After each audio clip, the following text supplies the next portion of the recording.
Então eu vou conversar com o André Anelli, que vai trazer mais informações para a gente. Que tipo de parceria que Lula está buscando com a Arábia Saudita nesse aumento de diálogo aí, hein? André Anelli, bem-vindo. Obrigado, Evandro. Muito boa tarde para você, boa tarde a todos ligados no 3 em 1 aqui na Jovem Pan. O presidente Lula está buscando, junto aos empresários sauditas, parceria para a produção de energia sustentável, a chamada energia verde aqui no país, que consiste naquela energia de recursos renováveis, a exemplo de hidrelétricas, que usa água, também as eólicas com vento e a energia solar. O presidente Lula destacou que, atualmente, a Arábia Saudita é referência mundial na produção de petróleo e também de gás natural, só que daqui a 10 anos vai ser o Brasil que vai ser considerada a Arábia Saudita por conta da produção de energia sustentável. E o pedido do presidente é que justamente então os empresários sauditas invistam aqui no país no sentido de aumentar ainda mais a nossa produção, que tem fontes de recursos renováveis aqui então, que é a considerada a energia limpa. O presidente Lula também destacou, junto a esses empresários, a possibilidade de eles também fazerem investimentos cruzados com a companhia petrolífera Petrobras aqui no país, isso para a produção de fertilizantes. De acordo com Lula, existe essa necessidade do Brasil produzir mais fertilizantes, não apenas se tornando sustentável do ponto de vista aqui do nosso consumo, do consumo do nosso agronegócio, mas também para dar uma garantia ao planeta de que não vai faltar fertilizantes, uma vez que a guerra entre Rússia e a Ucrânia coloca em xeque, coloca em dúvidas a sustentabilidade do fornecimento de fertilizantes. Nas palavras do Palácio do Planalto, o presidente Lula tem buscado não apenas parcerias, mas também investimentos junto aos sauditas, tanto na geração de energia verde, quanto também na geração de fertilizantes para a agropecuária. Evandro. Anelli, eu sei que Lula não está aqui no Brasil, mas eu queria também saber sobre um pouco do nosso quintal e da folha de pagamento, da desoneração da folha de pagamento. Ele acabou tocando nesse tema? Sim, foi a primeira vez que o presidente Lula se manifestou em relação ao veto que ele acabou decidindo aqui na semana passada no Palácio do Planalto, a continuidade então da desoneração da folha de pagamento dos 17 setores que mais geram empregos no país.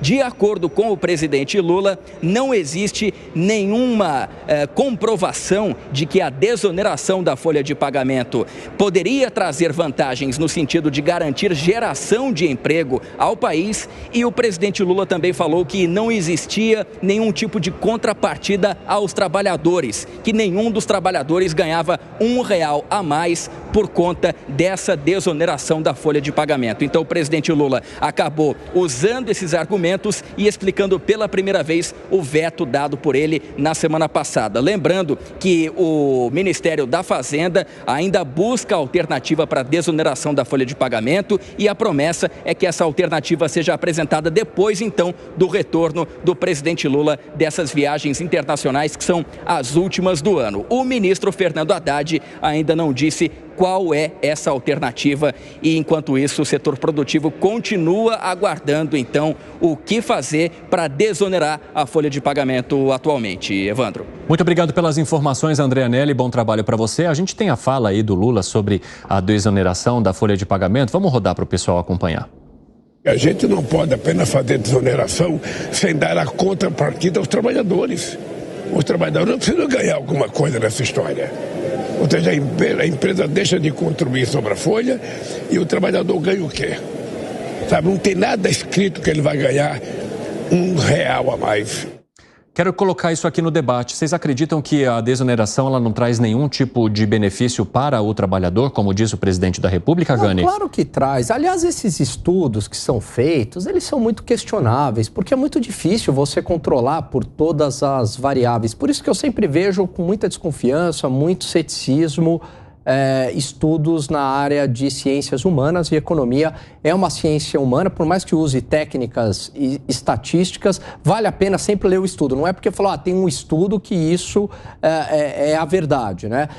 Me parece que sim, se você desonera, você está reduzindo a despesa da empresa e a empresa acaba investindo mais, gerando mais emprego. Me parece o bom senso, me parece a lógica. Agora, eu sou contra que apenas alguns setores sejam privilegiados, né? Como o Piperno sempre usa uma expressão aqui, do liberalismo brasileiro. Então, no liberalismo 3 em 1, é que isso se estenda para todos os setores e não apenas 17 setores. Mas, para isso, tem que ter responsabilidade fiscal. Não adianta baixar imposto se não cortar gasto do governo. Então, eu acho que tem que aumentar e cortar gasto. Piperno, como é que você analisa esse discurso aí do presidente em relação à desoneração da folha de pagamento? O presidente está muito certo. Aliás, muitos economistas, eles corroboram essa crítica que o presidente faz. Veja, ontem até comentava aqui com o Alan, há um estudo de um pesquisador do IPEA que aponta, sim, que esses setores, eles geraram menos empregos do que outros que não foram contemplados aí por esse benefício concedido pela Dilma. Muito bom que isso fique bem claro lá atrás, em 2011. Aliás, a coligação Dilma-Fiesp, ela realmente... Coligação. Havia lá uma curva, enfim... digamos, uma relação de muita proximidade. Havia uma simbiose ali. Até o momento do pato da Fiesp, a Dilma acabou trouxa, acabou depois sendo traída, mas de qualquer forma, a Dilma beneficiou muita gente naquele período lá de 2011, 12, 13, toda hora tinha algum tipo de apoio. E vejam, esses setores mais tarde, no governo Temer, como todos os outros da economia brasileira, também acabaram se beneficiando da reforma trabalhista. Também passaram a trabalhar, a operar com custos menores. Então, não há por que esses 17 manterem privilégios e outros não. E não se trata simplesmente de uma questão de, vamos cortar para todo mundo. Esse corte horizontal já ocorreu em 2017. Dávila. É muito simples. A lei tem que ser igual para todos. É esse o princípio fundamental numa democracia. A lei é igual para todos. Então não tem lei do privilégio. Lei do privilégio é coisa de regime autocrata. Lei da democracia é a lei igual para todos. É preciso desonerar todos os setores. O Brasil tem uma das cargas tributárias mais elevadas sobre folha de pagamento. É um absurdo que se paga de imposto. E isso acaba inibindo a contratação, e o resultado disso é que nós temos uma economia informal muito maior que a formal. Por quê? Porque custa caro contratar as pessoas por meio das regras da CLT. Segundo ponto, tivemos uma reforma trabalhista. Só que a justiça trabalhista não respeita a reforma trabalhista. É um escárnio, é um desaforo essa justiça trabalhista. Essa justiça trabalhista não cumpre o que o Congresso Nacional aprovou. Não cumpre a lei do país. 54% das ações hoje no Supremo Tribunal Federal são ações trabalhistas, para fazer com que a justiça, o Supremo, faça com que a justiça do trabalho cumpra a lei. Olha que absurdo, olha que loucura que a gente vive. Esse país, aqui às vezes aquele história do realismo mágico da literatura latino-americana, existe na política. Ou seja, é uma justiça que funciona para sindicalistas e não funciona para o trabalhador. Esse é o problema. Nós precisamos se preocupar com o trabalhador. Daí a importância de desonerar todos os setores. A lei é igual para todos. Por que você discorda, Piperno? Porque, então, já houve essa desoneração horizontal em 2017. Se há muitos recursos, se há muitos contenciosos, isso também é do jogo, é da lei. Mas a regra, ela valeu para todo mundo em 2017. Piperno, por se fosse boa essa lei, nós não teríamos 40 milhões de pessoas com carteira assinada e 90 milhões ou na informalidade ou criando pejotização da economia. É um absurdo, é tão ruim que todo mundo descobre um jeito para poder trabalhar sem ser explorado pelo Estado brasileiro. Então, assim, é óbvio que a lei não é boa. Se a lei fosse boa, todo mundo teria carteira assinada, estaria na formalização. Ninguém ia estar fazendo pejotização e ninguém ia estar na economia informal.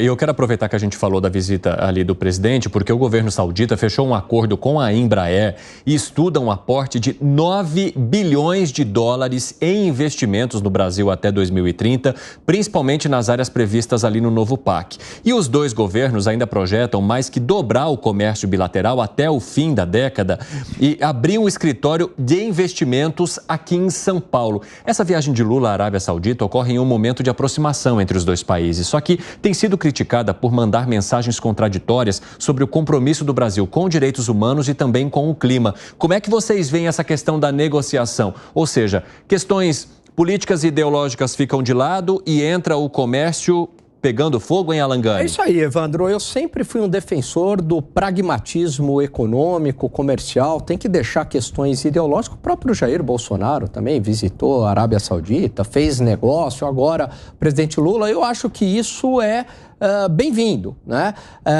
Tem sinergia aí para ambos os países. Aí apenas uma curiosidade, é muito interessante, né? Porque a Arábia Saudita, que é o segundo maior produtor de petróleo do mundo e tem a maior reserva de petróleo do planeta, ela disponibilizando recursos para investir em energia limpa em outros países. E aí tem duas teorias. Uma de que a Arábia Saudita está diversificando os seus negócios, está se inserindo nessa economia global que preza pela transição energética, mas tem uma outra linha que diz que os países como a Arábia Saudita, Catar, fazem isso para fazer com que os países produtores de petróleo no Ocidente se tornem ainda mais dependentes de energia limpa. Eles têm um certo ceticismo em relação à transição energética e aí acabem dependentes do petróleo, né? Porque reduzem a sua matriz energética em petróleo e eles têm um maior controle do preço do petróleo esses países. De todo modo, não sei se isso é verdade ou não, mas que a hipótese interessante é. E aí, Piperno, como é que você vê essa possibilidade de investimento de tantos bilhões de dólares assim até 2030? Bom, primeiro que a gente tem que esperar isso se concretizar. Isso também foi prometido na visita que o Bolsonaro fez lá atrás e os investimentos não foram aí nesse volume todo. Segundo, tem que ficar claro também que os países têm que separar a questão política do econômico. O Mohammed bin Salman é, sim, um ditador. Isso também tem que ficar, né, bem claro. A Arábia Saudita entrou agora para os BRICS, então há, sim, esse movimento de aproximação. Isso abre também melhores perspectivas para que os dois países façam muitos negócios. A comitiva de empresários é enorme, inclusive hoje li a entrevista do Wesley Batista já anunciando que vai abrir uma unidade lá em Jeddah, vai ter lá uma unidade do grupo JBS. E aí um diplomata saudita dizendo que a Arábia Saudita quer comer muita picanha e tal, esse negócio todo. Agora, o mais importante, veja, é o que o Brasil vai continuar fazendo nessa viagem e até a COP, quando o Brasil vai lançar um plano de transformação, vai apresentar para o mundo um plano de transformação ecológica baseado em 6 eixos, falando em biotecnologia, em bioeconomia, em transição energética, porque o Brasil tem feito algumas coisas e falado pouco. Outro dia a gente riu aqui do Lula, falou, porque eu conversei com a Úrsula. E, na verdade, a gente aqui no Sul-Sudeste talvez não soubesse qual foi o principal motivo dessa conversa. A Úrsula, na verdade, a dona Úrsula, procurou o Lula para... A dona Úrsula. Para informar o Lula de um investimento que a União Europeia tinha acabado de concretizar no Piauí, em hidrogênio verde, um investimento de 2 bilhões de euros. Não é uma carta de intenções, é um projeto em Parnaíba que já vai sair, vai começar a ser feito em 2024. E isso não foi falado aqui no Centro-Sul e nem pelo Lula. Importante. Fala, Dávila. O ponto é o seguinte, 2 coisas. Primeiro, óbvio, a Embraer vai gostar de receber esse investimento aí, nossa grande empresa. Aliás, uma das poucas coisas de valor agregado que a gente consegue exportar hoje no mundo é o avião da Embraer. Então, ótimo que esse investimento acontece. Só que a Arábia Saudita, agora anunciou 200 bilhões de reais de investimento em energia limpa. 200 bilhões que eles vão anunciar agora na COP. E aí o Lula, óbvio, não tem plano nenhum. Então, é graças a Deus que ele não tem plano. Porque quem vai resolver Mas o Piperno acabou de falar que ele vai apresentar 6 eixos. Eu vou explicar o que o Piperno conta a história, assim, a visão oficial do governo Lula. Eu vou contar para você o que é o mercado. O mercado é o seguinte, esse dinheiro vai para empresários que estão fazendo negócio no setor energético. O Lula acabou de fazer um discurso aí, olha para você ver como ele está completamente de sintonia com o mundo. Ele falou que o Brasil daqui a 10 anos vai ser a Arábia Saudita da energia renovável. Não é 10 anos, não. É hoje. O Brasil já é o maior produtor de energia renovável do mundo. 95% da matriz energética brasileira é energia limpa. Ele não sabe, graças a Deus que ele não sabe, porque aí é a iniciativa privada fazendo os investimentos. Você saberia, por exemplo, que o Brasil só em eólica, estou dizendo assim, eólica, solar, nós já temos aí mais de 7 Itaipus. Sabe como que aconteceu isso? Meio desapercebido. Um investidor foi e começou a investir aqui no Ceará, em Pernambuco, no Rio Grande do Sul, aqui e tal. É assim, o investimento está acontecendo enquanto o governo está comendo mosca. Graças a Deus que ele continue comendo todas as moscas do mundo e deixar a iniciativa privada trabalhar.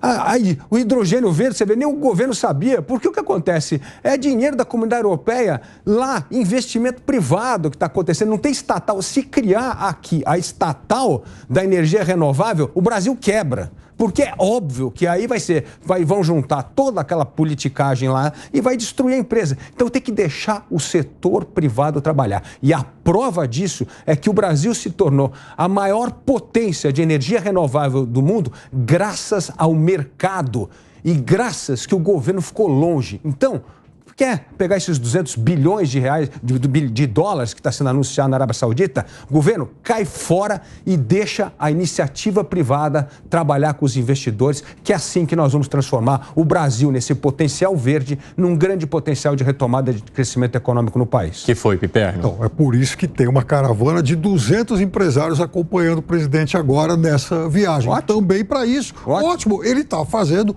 o papel dele de levar essa gente onde tem dinheiro. Ótimo que faça isso. Por isso que não é correto. O empresário não ia lá. Se não fosse o Lula, ele não teria um avião para chegar lá. Mas eu quero dizer para você o seguinte, que os canais diplomáticos eu acho que passam a ter acesso mais fácil. Até porque você acha que na Arábia Saudita é tudo resolvido democraticamente e tal? É só ligar lá ao seu príncipe, ou seu sheik, recebe lá. Ele sabe muito bem. O seu príncipe. Ele sabe todo mundo. Eu fico imaginando o Lula. O seu príncipe. O seu príncipe. O seu príncipe. O seu burrão. E outra coisa, né? Ele sabe muito bem onde está quem faz. E outra coisa. O Dávila agora decretou, então, que o Brasil tem só, a matriz energética do Brasil tem só 5% de combustível fóssil. É verdade. É verdade. Calma. É verdade. É verdade. Você tem hoje hidrelétrica, biomassa, claro que tem. eólica e solar. Isso. 95%. Isso. O resto, hoje a gente só está usando energia. As termoelétricas. A gente só está usando a termoelétrica exatamente quando não está gerando as outras, porque o resto é 95%. Sim, e a maior parte... Quer dizer, hidrelétrica. Ou seja, você está então expurgando... Eu estou fazendo eletricidade. Eletricidade. Não, para geração de energia elétrica. Energia elétrica. Você falou... 95% da energia elétrica brasileira é energia limpa. E a maior parte por hidrelétrica. Claro, a solar já está... há muito tempo. A solar, você pegar a solar, em 2002, nós tínhamos 7 gigawatts de energia solar. Sabe quanto que tem hoje? 22. Então, é perfeito. 22. Investimento privado na veia, 0 de dinheiro de governo, graças a Deus. Então. É isso que faz. 22 é mais do que Itaipu. Itaipu já era 14. Você vê o que acontece com esse potencial gigantesco do investimento privado. O mundo quer investir no Brasil. Claro. É só deixar o Brasil, o empreendedor trabalhar e tirar o Estado das costas do empreendedor. Se fizer isso, o dinheiro vai vir a rodo para o Brasil.